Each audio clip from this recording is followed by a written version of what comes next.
Jabroni, Jabronixyz,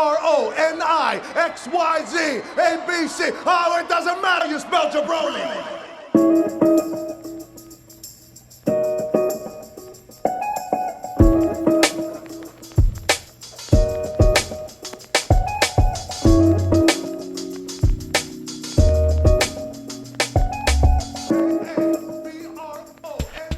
What's up, everybody? Welcome to a new episode of Two Jabronis with a Wrestling Podcast. BJ Cruz here with my tag team partner, the man who was furious that Jeff Hardy took his idea for throwing urine at someone else's face, the incomparable Jeremy Loss. Jay, what's up, dude?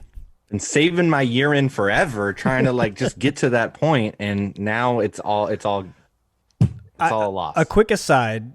If you were to throw urine at, say, I don't know, my face, because I'm your co-host and you have this disdain for me at some points, it probably would have been a lot clearer than the apple cider vinegar that they used for Jeff Hardy, right? Like that, he looked unwell in the glass. That looked like an IPA that they poured out. Like that was, that was not great. Like my guy needed to drink some water. I feel like someone in the back who's usually like, oh, we need to make the blood look realistic, or anytime there's some sort of fluid that's out there, they kind of help make it look good.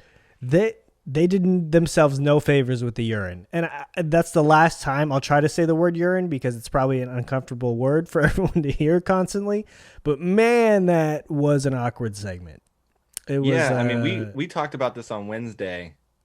We hoped it wasn't true. We hoped it wasn't true, but man, they actually went a little further than I anticipated. Like I was not expecting the PP throw. So right, and like WWE actually on their Instagram has a great picture that I just reposted on our show's Instagram story of just the splashback of all the liquid after it hits Sheamus in the face.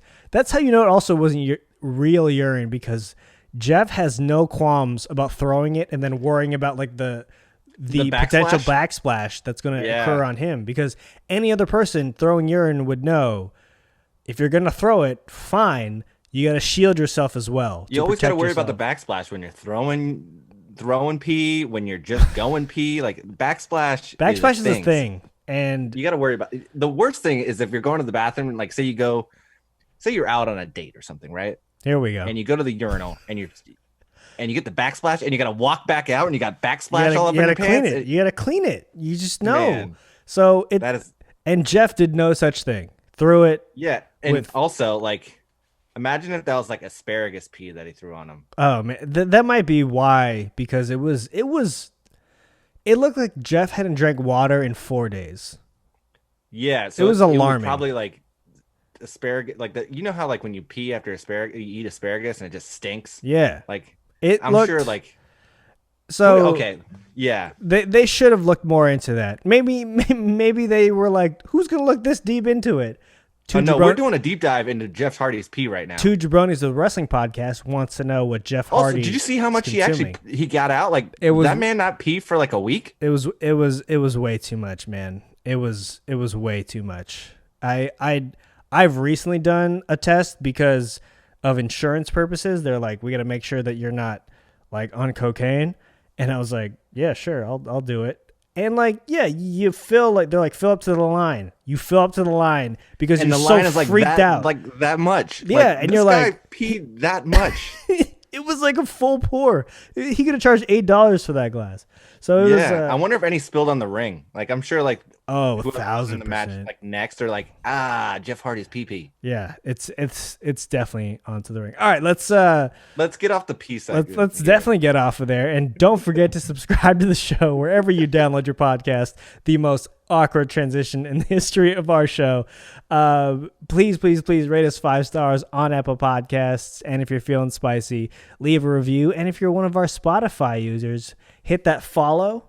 And if you're one of our YouTube subscribers, listeners, hit the subscribe button, which I believe is right here.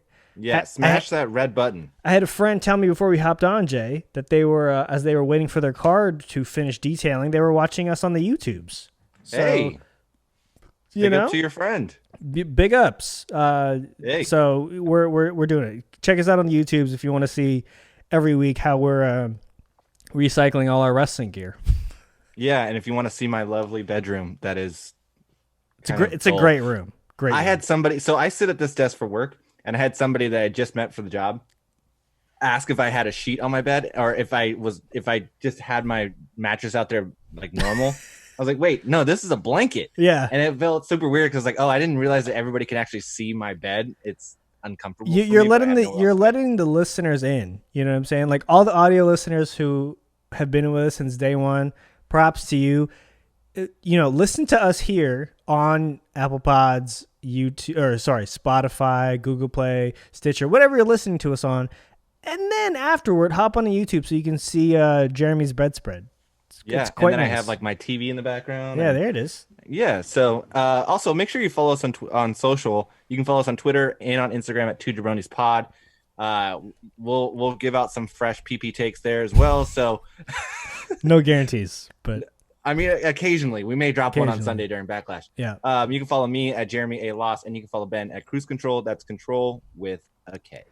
All right. I don't know if I have to keep saying that because I feel like everybody that's following us on Twitter now knows that it's control with a K. I think you got to remind. I think it's just part of like the rhythm now. It is kind of like it just rolls off the tongue. It does, and we have to assume. I was taught very early on that in the podcast space, just assume that there's always someone new listening because you just have to, right? If it's the same people who we love, by the way, we love you. Thank you for supporting us. You are all awesome. There may be someone new who doesn't know Cruise Control is spelled with a K because they're like, oh, there's no way this idiot decided to misspell his name as like an adult male. Actually, I had to because it was the actual spelling was taken. So you're doing the right thing. I'm astonished at the amount of like tries that I had to do to get my my name and my Twitter handle. Yours is it's very. Even when I plug you on, like if I'm doing a guest spot and I plug you, I know it. It just rolls off the tongue well. You're welcome, by the way, jackass. Thank you. But no, I always have to. But it's because of you that when I plug my own Twitter handle now, I always say control with a K because it just rolls off the tongue. It feels natural, and because it actually is the spelling of my Twitter name. And everyone who's listened to the show before, you know why. But for the new people, the regular spelling was taken. I'm not an idiot. Or at least that much of an idiot. Anyway, we have to get into the main event. And for this week's main event, we're talking Backlash, and a little bit more Backlash. So this is the second pay-per-view in a row for WWE.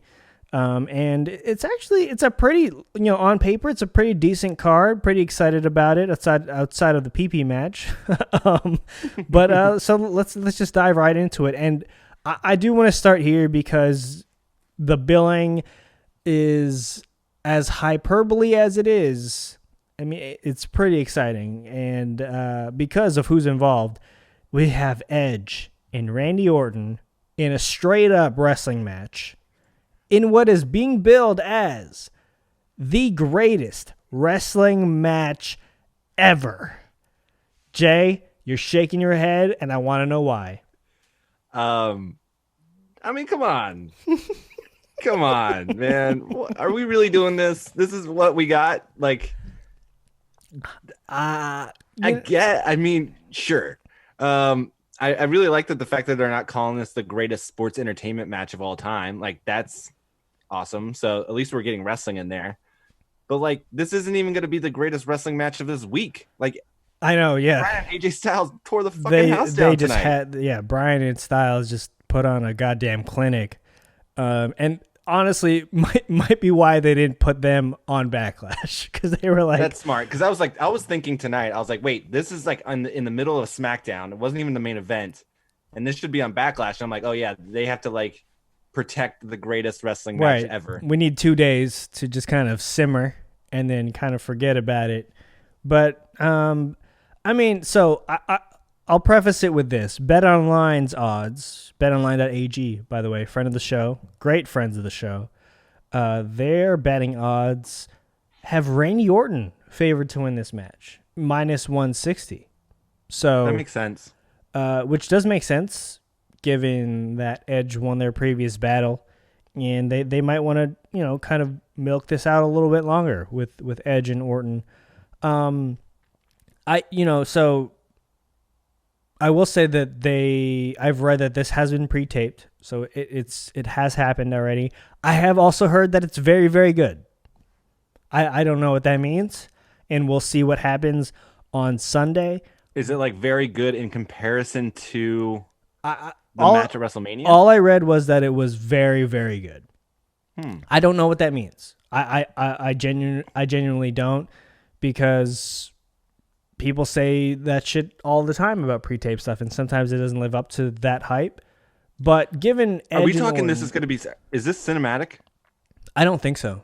I think it's been pre-taped. Like AJ Dana Bryan tonight was pre-taped. Yeah, everything's pre-taped. I get that, but like I'm just wondering if like just the name of greatest wrestling match ever kind of is making me a little nervous that this is a cinematic match. I don't think. I mean, I don't know. I can't answer that, and we'll find out on Sunday. But just why can't you get your sources on the phone and tell us if this is cinematic or not? Look, man, Vince won't return my calls. He keeps saying he's too busy. Triple H he's trying to make another In Your House. So look, I'm putting in my calls. That's all I can do. And if all I'm left with is reading what's left on the internet, that's all I got.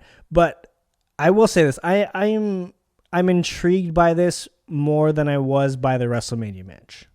And maybe that's I'm talking in hindsight, because the WrestleMania match was very blasé, I guess you could say, which is a very kind way of putting it. But I am actually kind of excited about this, because I do want to see Edge back in his zone, his in the square, in the ring. And we didn't get to see that at WrestleMania or at Royal Rumble. Like at Rumble, we get to see it to an extent, but it was a very different match in that, the stipulation was you had to get people over the top rope, which changes things drastically. So I am interested to see how these two amazing workers do when it's just a straight up wrestling match. Yeah, I'm much more interested in this match than a no holds barred match, just because I never wanted to see Edge in that style of match anymore. I think this could be pretty good. I think it totally makes sense that Randy Orton is the favorite. I think you have to have Randy win this one, and then you have the blow off at SummerSlam. I think that's where you have the ultimate payoff. I'm interested to see what Edge can do in a normal match. I'm sure he can do some solid stuff. Gives him more. He's had more time to train, get more calluses on his body in terms of just normal ring bumps. So I'm expecting this to be good, not great. But if it's great, then I'll be pleasantly surprised. I'm picking Edge though, if I could say, because I think at SummerSlam he has to face someone else. I think this rivalry has run its course a little bit. Who would he face at SummerSlam? Like, who would you want him to go against? Like Roman. Roman's not coming back. I mean, it's 2 months from now. Who knows what 2 months from now looks like, right? Obviously, Roman has a newborn baby at the house, and we're wishing them all well. But I mean, I just think Edge Orton a third time, when really at WrestleMania that felt like their blow off, right? This kind of feels like a downgrade a little bit in that you're kind of lowering the stakes, right? Like no holds barred, they're kind of going all out. That usually is the blow off match. And so they kind of went in reverse here, where I feel like Edge just kind of has to close this chapter of that rivalry and kind of move on. I mean, Roman is that to your point, that's fair, right? Will Roman come back? I don't know. But I do think it is fair to kind of push Edge in maybe a different direction than just kind of throwing him for a third go around with Randy Orton. Yeah, I just think they want to keep him with Orton, especially in his first couple months back. He trusts Orton. Yeah, I feel that. Someone he trusts, someone he knows is going to keep him safe. I think if Roman does come back, they have to put Roman against Braun just to give him his title shot. The title shot. So I mean, I would like to see this continue. I'm not opposed to it at all. I think they get the best out of each other.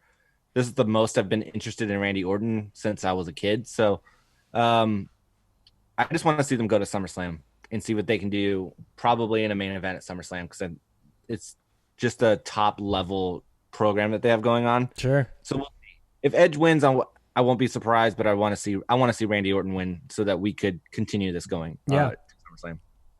No, I mean, that's fair. I mean, I am, again, just to reiterate, I am more excited about this match than the WrestleMania match. And maybe it's because we've seen what the buildup was to the WrestleMania match. The buildup was incredible.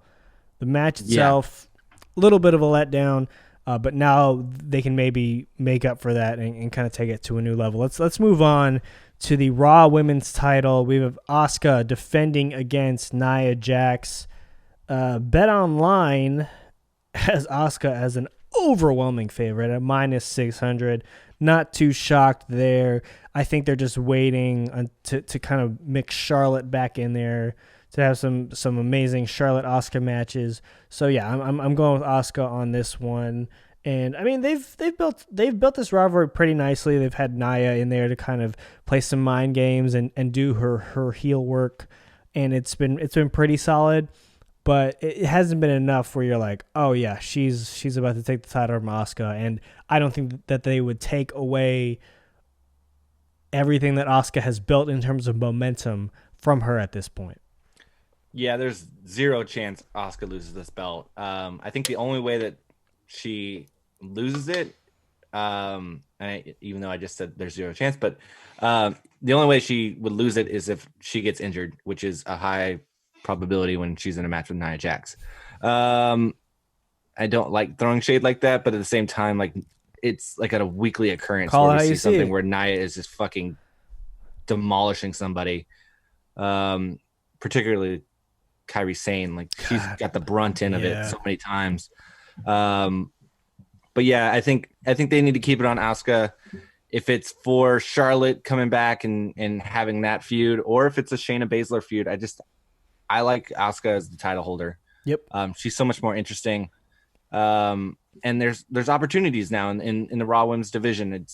There's things that you can kind of mix up and have some fun programs with. So let's just see what they can do with Asuka. I don't think it's time to take the belt off of her at all. Absolutely. Speaking of, which is it's a great segue into our next match.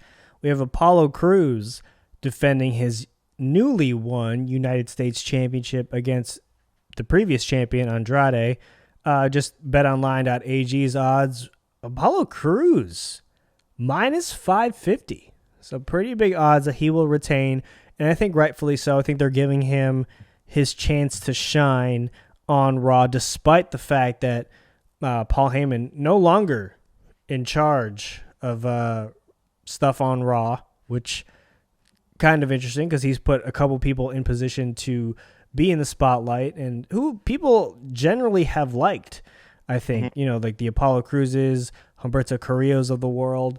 But I do think, this has been a little bit of a resurgence for Apollo Crews, and I don't see him dropping it right back to Andrade. If it was maybe an Angel Garza or a KO, you're like, okay, maybe, if WWE wants to throw us like a quick swerve, but to drop it right back to Andrade doesn't make a whole lot of sense to me. It doesn't make sense, but the fact that you brought up Paul Heyman leaving makes me nervous. Apollo Crews is a Paul Heyman guy. He's been on a fucking tear lately, and if you don't watch Apollo Crews, like, you don't know what you're missing. Like, this guy is phenomenal in the ring. Incredible. Yeah, he has all the skill sets that you need to be a star in this business, and I think he's getting a lot better on the mic. Mm-hmm. His personality is starting to shine through, and he's getting the time on TV, which is key. So I would love to see him continue to reign as the U.S. champion. I think it's big for his future, but I can see them putting it back on Andrade because Andrade is just somebody that I think the higher ups within the company believe in. Sure. And rightly so. He's an excellent talent. He's an excellent worker. Yep. And he has that faction. He has Zelina Vega behind him. But I just feel like there's a lot more people higher up that are invested in Andrade versus Apollo Crews. So I can see them giving it back to Andrade. I mean, that is a very logical answer. I hope you're wrong, simply from the fact of Apollo Crews has kind of earned this spot.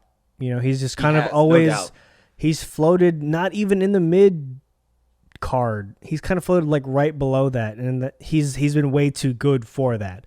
So to kind of have him in this spot, it's very deserving, and I think he deserves to have it even longer. Let's move on. Talent. Oh, sorry. Go ahead.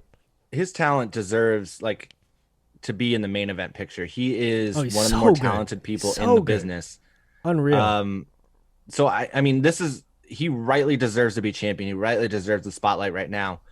I just don't know if the people in charge are invested in him as a WWE superstar as they are Andrade, which is sad to say because both of them deserve to be in the main event picture because they both have what I consider to be that special quality, which is just unmatched in-ring ability.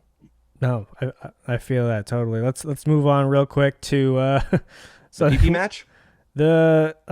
I'm glad they at least didn't label this as like a urine in a jar match or like a urine in a jar and a pole match. We have Jeff Hardy taking on Sheamus, That's and one also hell of a stipulation. It is, and I hope no one listens to me. But I'm just glad that they made this a straight up wrestling match. Not the greatest wrestling match ever. Not to be confused with Randy Orton versus Edge. This is just a straight up Jeff Hardy versus Sheamus match. It could be on the pre-show. There may or may not be some bodily fluids involved. I hope it's not, because these guys. We talked about this on our show on Thursday. Like, these are two of the most decorated superstars in WWE history. Do we need this? If you were out of wrestling for let's say 5 years, right? And I was like, Jay, you got to get back in.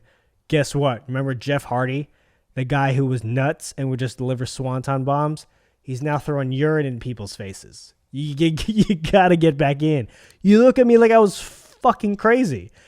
So I hope they just let these two do what they do best and just wrestle and just have a fantastic match because they are very, very capable of doing that. And look, maybe the urine throwing kind of lowered the bar of expectations for what to expect. It was just a very strange, sometimes I'll have these moments where I'm watching wrestling and my daughter's there and my wife will be like, does she really need to see this? And, on Sunday, I had the rebuttal of that Shotzi Blackheart. She could be the next Filipino wrestler. She should see this. I can't do that or make a rebuttal when Jeff Hardy is throwing a full glass of urine at another man's face. You know what I'm saying? So, I mean, I can make that rebuttal. You can because you have a son. but I just hope they let these two do their thing. In terms of, so what's funny is, there are odds for this. Jeff Hardy, -140. Sheamus, even. So it's close. It's close on both. I think Hardy will win because I think they owe him at least that for bringing up a lot of his demons, like we talked about, which were completely unfair. Yeah. I think Hardy wins. They really went heavy on the overcoming your demons angle tonight, and he has demons that he had to fight through, and a lot of people go through that, and we've talked about this on Wednesday. Them bringing this up for storyline purposes was gross and grimy, and they really tried to hammer the fact that you can overcome these incredible odds and really make something of yourself. So I think they're really trying to push Jeff Hardy as that baby face and somebody that's overcome their own demons. I don't expect much from this match. I think it's going to be okay. Jeff Hardy will probably do some crazy stuff and we'll move on from here. I don't know if you've noticed, but I've been kind of keeping an eye on Twitter during our taping, and it looks like they actually cut the PP throw for the West Coast feed. Wow. Did they really? I actually have the I DVR the West Coast feed, so I'll watch it back. Hold on, I'm going to pull up a clip here, so you might hear it on my microphone, but I'm about to see. Play it. This is live podcasting, ladies and gentlemen, especially once you record after the East Coast viewing of a SmackDown. I'm waiting for my co-host's facial reactions. They cut it. Wow. They cut the glass throw. Yeah, they went from the. That's super weird though, because it's all over their social. All over their social. Yeah, they went from Jeff Hardy saying you're really having a blast with this, and then they cut to a commercial about the greatest wrestling match ever, and then it's like comes back to the New Day entrance. That I don't like that. Wild. That's a rough cut too. All right, West Coast people, our West Coast listeners, find that video. It's on our Twitter. I believe it's on our Instagram. If it's not, we'll get it on there. But the video is out there of Jeff Hardy throwing a full glass of urine at another human being. So we're not making this up. We actually saw this man go pee-pee. It is. If we were making this up, we will quit the podcast tomorrow. It was not a fever dream, people. No, this is real life. I have the text message receipts between two friends who were just utterly confused and knowing we had to talk about this on the podcast. All right, let's move on real quick. Braun Strowman defending his Universal title against The Miz and John Morrison. Braun Strowman is so heavily favored in this match.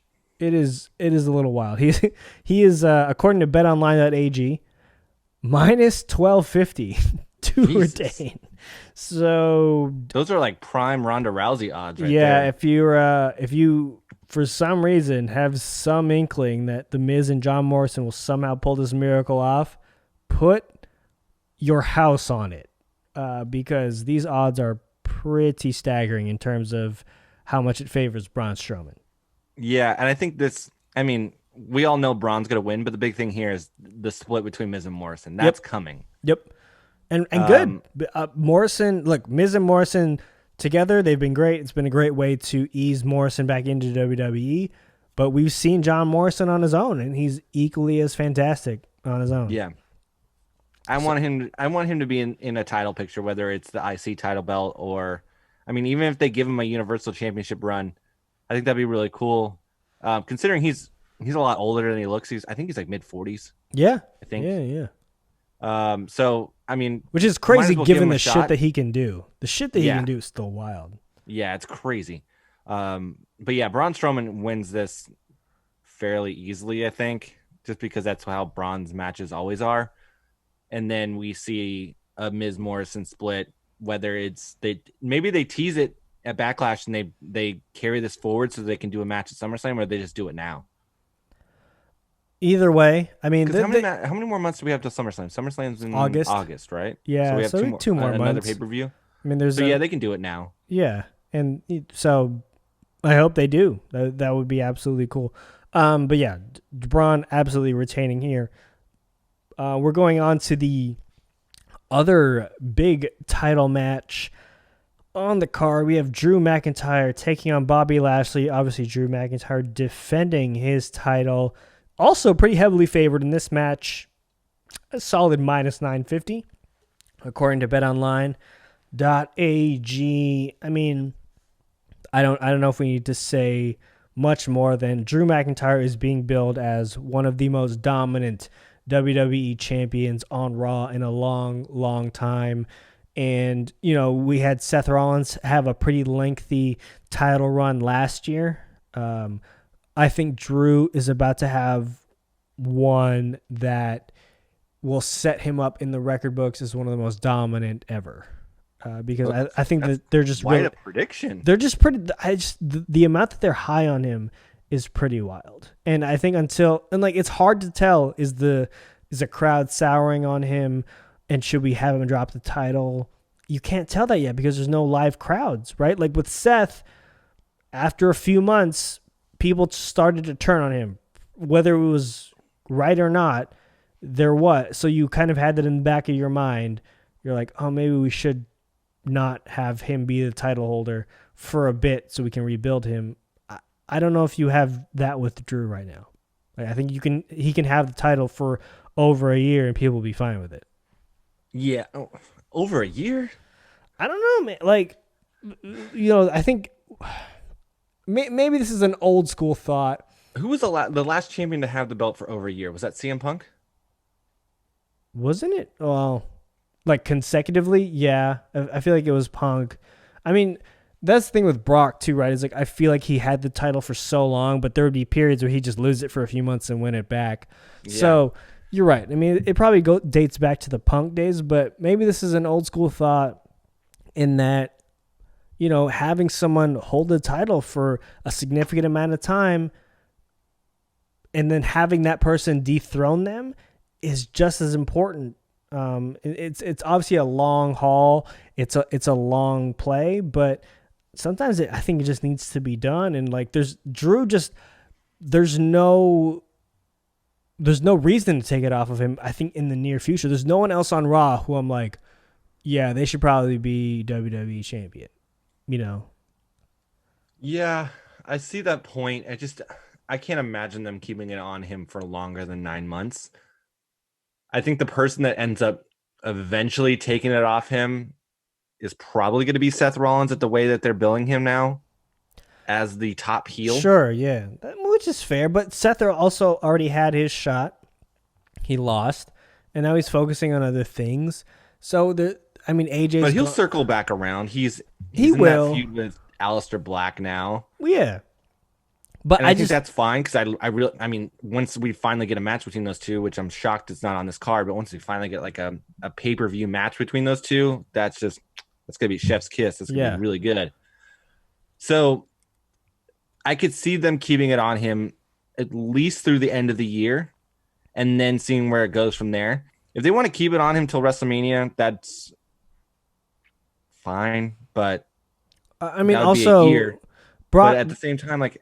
I feel like you're going to run into the same thing you always run into. Like, come 9 months, people are going to be pretty burnt out on him as champion because he doesn't have that magnetic quality that CM Punk had.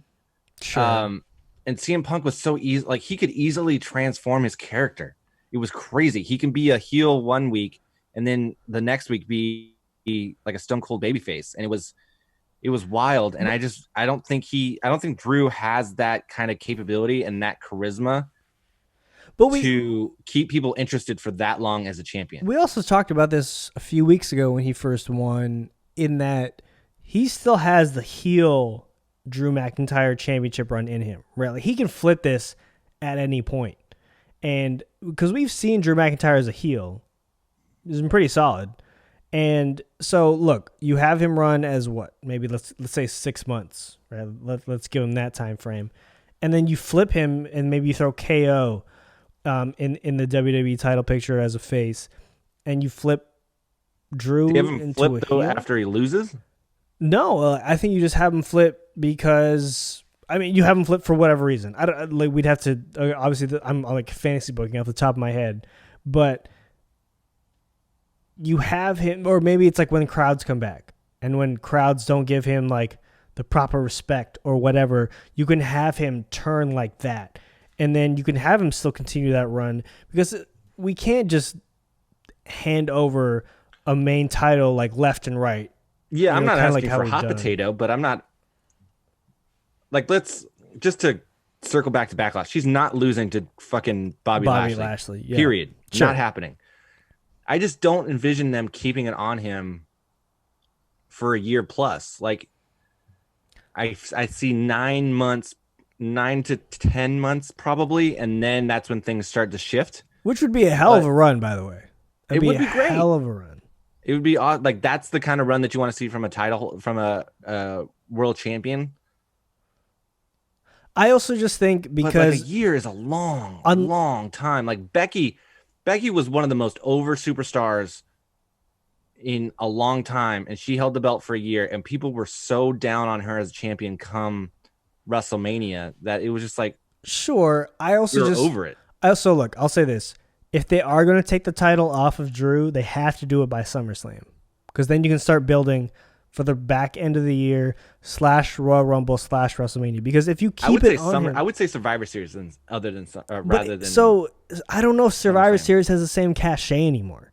It feels like it's lost a little bit of that luster that it had when we were kids, right? When the Attitude Era and everything else. Because look, if Drew keeps the title past SummerSlam and he loses it at like one of the Saudi Arabia shows, if they have it out there, Survivor Series, whatever the December pay-per-view is, then you have to rebuild a storyline that's based around Royal Rumble, which is in January, and then again in March or April for WrestleMania. It just seems like a quick turnaround, So it's like I have a fantasy booking. Oh, okay.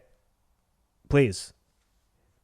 Keep it till summer. Keep it till I always want to say SummerSlam. Keep it to Survivor Series. Okay. Undisputed Era.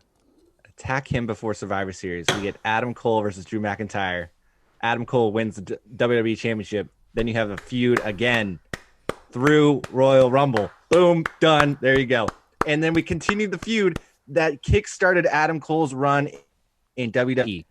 I take everything I said back. You've destroyed literally all of my arguments for keeping Drew as a champion. No, I love that. If they decide to bring Cole into the mix and they replicate basically how they brought Cole into WWE, absolutely. Other than that, I just think you have to be careful with how you tried to build Drew up as the guy for so long that if you just destroy it this early, like at SummerSlam, it's just going to do more harm than good because it's going to be harder to bring him back up. SummerSlam is too early. It needs to be after SummerSlam. I say it needs to be around Rumble. And then I don't want to see him have it until WrestleMania. I don't want to see a year-long title holder just because I don't think he has the ability to keep people interested that long and invested in his character and invested in him as a champion. CM Punk was just a rare occurrence, man. He really was. Also, we're living in a different time though. We won't have crowds until God knows how long, right? Like we legitimately don't know how crowds are reacting to Drew. We have Twitter, we have the internet. We both know that those are very, very fickle audiences. And so is a live WWE audience. But there's at least more of a tell there because you have to react on that. There has to be a reaction. If there's not, that's awful. And that's when you can make switches. But there will be something that can tell you more than just like trolls sitting behind their keyboard. Also interested to see the impact of Paul Heyman's removal on Raw will have on Drew McIntyre. That's a great call. I think Drew McIntyre is a Vince guy, but at the same time, Drew's push came in line with Paul Heyman taking over. And that's what really, like, I think Paul Heyman was instrumental in bringing Drew into the main event picture against Brock. It's very true. I think he saw Drew as the guy to really dethrone Brock and make it seem legit. There's going to be a lot of like fluctuation in the way Raw is presented and the talent that is presented and the way that they're presented. Like that's going to be interesting to see Bruce Pritchard's impact on what Raw is as a product. That's a great call. But that's a very, very long-winded answer for us to say Drew McIntyre is winning on Sunday over Bobby Lashley. And are there any, before we get into this last match, are there any kind of like questionable calls here? No, in terms of our picks, like it's Backlash. Maybe Edge, Randy Orton is like the toss up here. I think that's like the closest in terms of odds. That is the closest until we get. Oh, and Apollo Crews Andrade, because there can be some shenanigans there. But even that, everything else seems pretty cut and dry. The betting odds are pretty high in Apollo's favor. It's one of these in between pay-per-views, so it's gonna land pretty straightforward, I think, with maybe one or two surprises versus one of the big four. So I'm not expecting anything too crazy. That being said, let's move on to the Triple Threat Women's Tag Team Championship match. We have Sasha Banks and Bayley defending their belts against the Iconics and Alexa Bliss and Nikki Cross. This will be where we see the biggest fissure between Bayley and Sasha. You think? I think, yeah. That's just whether they win or lose, I think they are going to drop the titles. I think they're going to drop it to the Iconics. I think the Iconics need it more of the three teams. And before I get to that, as I started all the other match predictions in terms of betting odds, according to betonline.ag, our friends of the show, Bayley and Sasha 4-7 to retain. Okay. Alexa Bliss and Nikki Cross 2-1 to win back the titles, and the Iconics 5-2 to win the titles.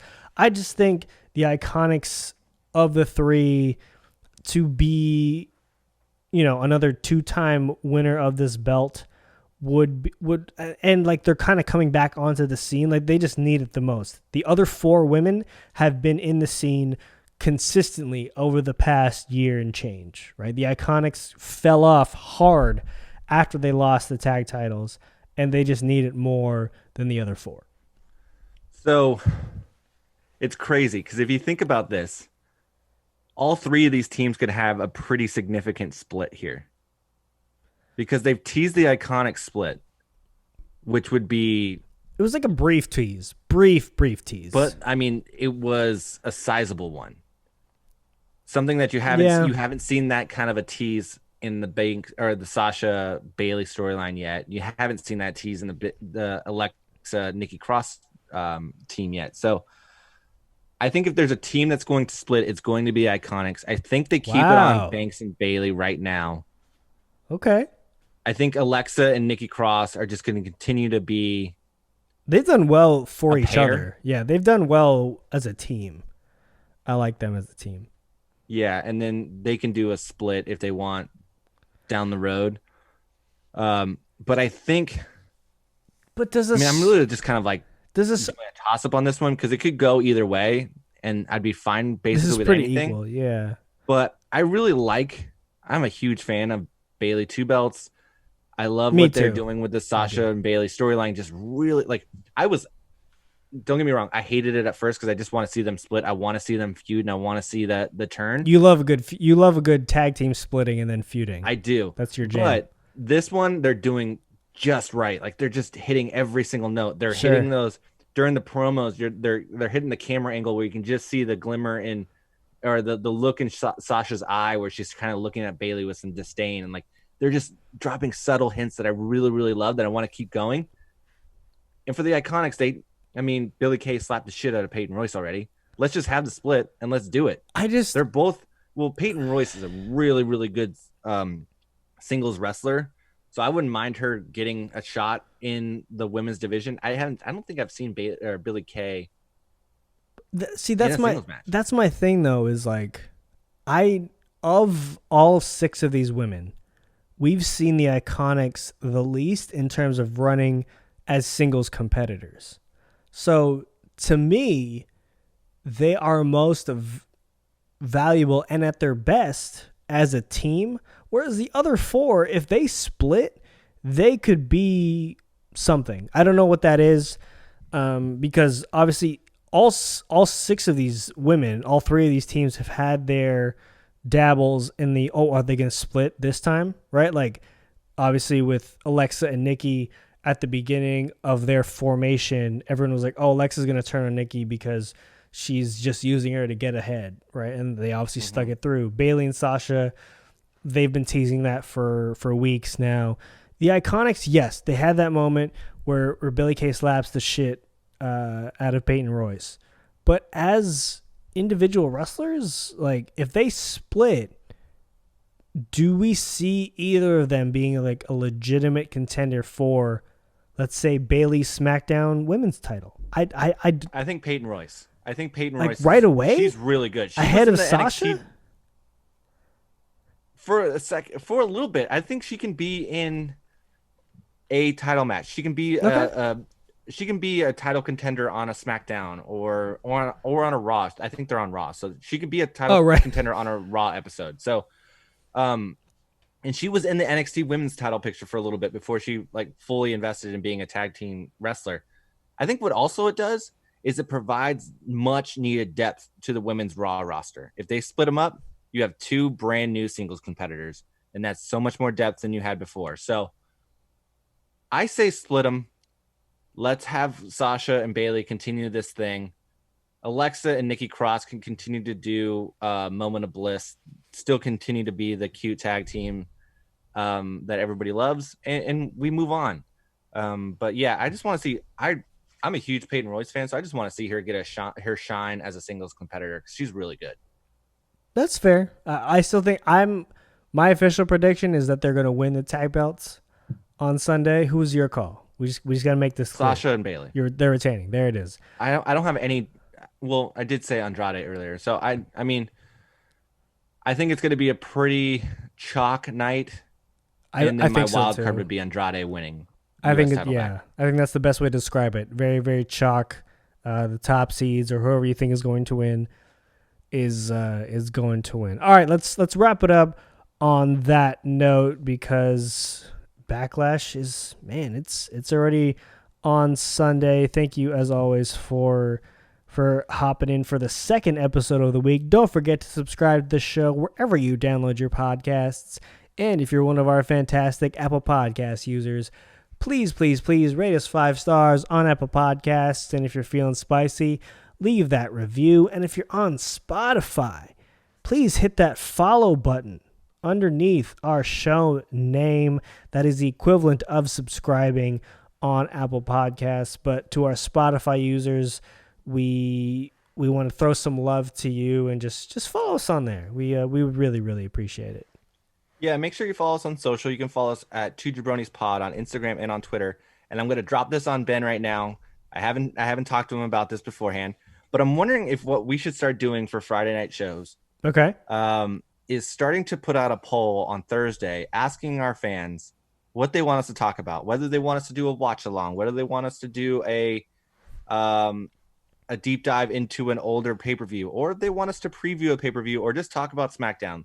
I think we'll start putting out polls on Thursdays so you guys can vote on what you guys want to hear on Friday or on Saturday morning for our Friday show. So I like that. I like that a lot. You're right. We have some fans who have been very, very loyal to the show that we got to start shouting out, taking in their suggestions for what we do. Shout out to one of our followers, one of our listeners, Tim Sheridan, been a very, very loyal listener. Gully Blanchard, a.k.a. Ryan Anderson, who I got to do his pod, I think it was last week. So there's a lot of people, a lot of our listeners out there who have some good thoughts, and we would love to hear from them. Jay, I like where your head's at. This is where... I'm trying to think of new content ideas. And like sometimes I want to do like tonight I probably could have done an entire pod about the Jeff Hardy segment. So, we kind of did an actually option, for like 5 to 7 minutes. Yeah. Yeah. So, yeah, we'll start doing that in the near future. So be on the lookout and make sure you vote so you guys can kind of guide our ship for Friday nights because there's more time for us to talk and we can do some weird stuff. So also make sure you follow me on Twitter at Jeremy A. Loss, and you can follow Ben at Cruise Control. That's Control with the K. We will be doing our best to be live tweeting on Sunday during Backlash. We both have kids, so if shit goes awry this weekend, we may not be able to do it. But hopefully we will be live tweeting during Backlash. So yeah, make sure you follow us on social. Absolutely. All right, everyone. Thank you again for hopping on with us. We'll catch you live probably next week. We're working on a special guest. I'm working the text lines. Is that an actual term? With that person, but hopefully they'll be on with us. In the meantime, keep staying safe. Keep washing your hands. Keep staying home if possible. Wear a mask if you got to go outside. Black Lives Matter. And we will catch you next week. All right, everyone. Peace. Stay safe, everybody.